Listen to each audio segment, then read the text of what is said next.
सत्ताधार. शोधक परिवर्तनवादी चळवळीतील सक्रिय कार्यकर्ते नेते म्हणून बाबा आढाव ओळखले जातील. श्रमिकांसाठी त्यांनी त्यांचं संपूर्ण आयुष्य खर्ची घातलं. मग रिक्षावाले असतील, मोलकरणी असतील किंवा हमाल असतील, या सगळ्यांच्या संघटना त्यांनी बांधल्या. हमाल पंचायत असेल, रिक्षा पंचायत असेल, मोलकरणींची संघटना असेल, या सगळ्या श्रमिकांच्या लढ्याला त्यांनी संघटनात्मक रूप देण्याचा प्रयत्न केला आणि श्वासाच्या अखेरपर्यंत ते कार्यरत राहिले, लढत राहिले. एक गाव एक पाणवठा या चळवळीच्या माध्यमातून महाराष्ट्रामध्ये जाती निर्मूलनाची चळवळ देखील त्यांनी पुढे चालवली. गाव पातळीवरती जे जातीभेद त्यावेळी होते ते दूर करण्याचा त्यांनी प्रयत्न केला आणि मी जसं म्हटलं अखेरच्या क्षणापर्यंत ते कार्यरत राहिले. गेल्या काही दिवसांपासून कॅन्सरनी ग्रस्त होते, मात्र तरी देखील सार्वजनिक जीवनामध्ये त्यांचं काम करणं सुरू होतं, त्यांचा वावर सुरू होता. मात्र काही दिवसांपूर्वी त्यांना पुण्यातील पुणे हॉस्पिटलमध्ये उपचारांसाठी भरती करण्यात आलेलं होतं आणि अखेर आज 8:25 संध्याकाळी त्यांचं निधन झालेलं आहे. डॉक्टरांनी तसं जाहीर केलेलं आहे. पुढं त्यांच्यावरती अंत्यसंस्कार कधी होतील हे त्यांचे जे स्वकीय आहेत, त्यांच्यासोबत काम करणारे जे त्यांचे कार्यकर्ते आहेत ते थोड्या वेळामध्ये कळवतील. यामिनी. अगदी मंदार, तुम्ही म्हणालात तशा ज्या श्रमिकांच्या वेगवेगळ्या संघटना त्यांनी स्थापन केलेल्या होत्या त्यामध्ये काही मोलकरणींची संघटना असेल किंवा हमाल पंचायतीसारखी संघटना असेल, जे रिक्षा चालवतात त्यांच्या युनियन खरं तर आपण बघतो, पण त्यांच्या देखील संघटनांची बांधणी त्यांनी केली. श्रमिकांसाठी आयुष्याच्या अखेरपर्यंत ते कार्यरत राहिलेले होते. त्यांना एकत्रितपणे आणण्याचा खरं तर त्यांचा प्रयत्न होता. त्यांच्या याच पंचायतीच्या विषयीची अधिकची काही माहिती तुम्ही देऊ शकता का? ती कल्पना त्यांनी कधीपासून खरं तर राबवलेली होती? डॉक्टर बाबा आढाव हे तर खरं तर महात्मा फुले यांचे वैचारिक वारसदार आणि नुसते वैचारिक वारसदार नाही तर क्रियाशील वारसदार.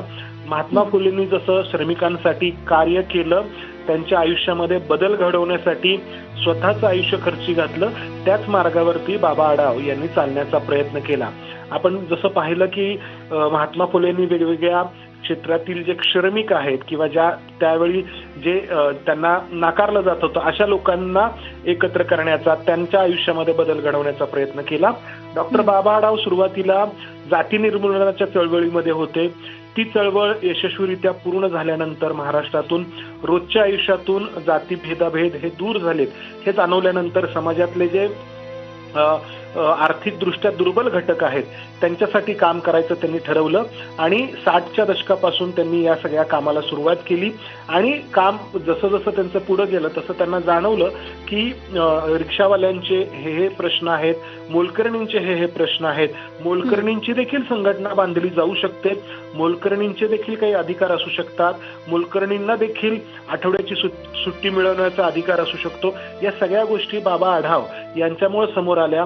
हमालांचे देखील काही अधिकार असू शकतात, हमालांना देखील किमान वेतनाचा अधिकार आहे किंवा त्यांना देखील जेवणासाठी सुट्टी मिळवण्याचा अधिकार आहे. या सगळ्या गोष्टी बाबा आढाव यांच्यामुळे समोर आल्या. स्वतः डॉक्टर असून देखील बाबा आढाव या श्रमिकांसाठी आयुष्यभर कार्यरत राहिले. त्यांच्यासाठी त्यांनी संघटन बांधलं आणि या संघटनेच्या माध्यमातून त्यांचे प्रश्न सोडवण्याचा प्रयत्न केला. दुसरी महत्वाची गोष्ट म्हणजे आयुष्यभर अहिंसेच्या मार्गाने त्यांनी हे सगळं कार्य केलं. अनेक आंदोलनं त्यांनी केली. त्यांच्या नेतृत्वाखाली रिक्षा चालकांचं आंदोलन झालं, हमालांचं आंदोलन झालं, इतर सगळी आंदोलन झाली. मात्र या आंदोलनामध्ये कधीही हिंसा पाहायला मिळाली नाही. ही खूप मोठी गोष्ट बाबा आढाव यांच्या आयुष्यामध्ये आपल्याला पाहायला मिळाली. जे काही कार्य त्यांनी केलं गांधीवादी होते, महात्मा फुलेंच्या विचारांचे मी जसं म्हटलं तसं सक्रिय वारसदार होते आणि ते आयुष्य त्यांनी आयुष्यभर त्याच सचोटीने जपलं. यामिनी.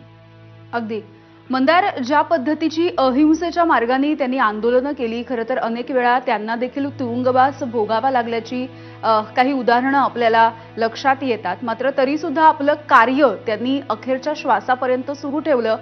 जसं तुम्ही माहिती देत होता, त्यांची प्रकृती जेव्हा बिघडली तेव्हा शरद पवार यांनी देखील त्यांची भेट घेतली होती. त्याविषयी काही सांगू शकाल? खरं तर बाबा आढाव यांना कॅन्सर 4 वर्षांपूर्वी डिटेक्ट झाला. त्यांना कॅन्सर असल्याचं 4 वर्षांपूर्वी समोर आलं. त्यानंतर इतर कोणतीही व्यक्ती खचून गेली असती. मात्र त्यानंतर देखील बाबा आढाव यांनी एक ना अनेक आंदोलनं केली. शेतकऱ्यांसाठी त्यांच्या शेतमाल